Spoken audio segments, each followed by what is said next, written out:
એક ભાઈ તો પ્રોગ્રામ પૈતા પછી એને ઘેરે લઈ ગયો ને એના ઘરનાને કે આ ધીરુભાઈ સરવૈયા છે ને મને કે ગુડ મોર્નિંગ. મેં કીધું મોર્નિંગ. અમે બેઠા તો એ આમાં બેસી ગયા.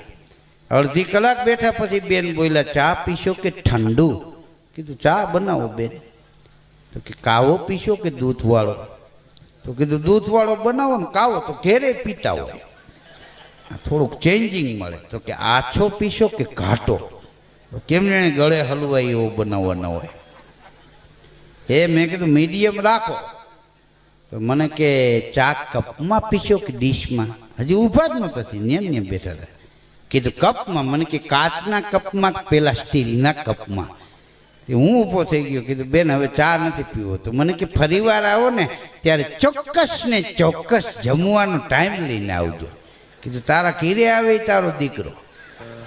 અચ્છા, આમાં આટલી પૂછપરછ કરી તારે ત્યાં જમવા આવી તો અમારો આખો આંબો મગાવો. તમારી ઉત્પત્તિ ક્યાંથી ગોત્ર કયું ને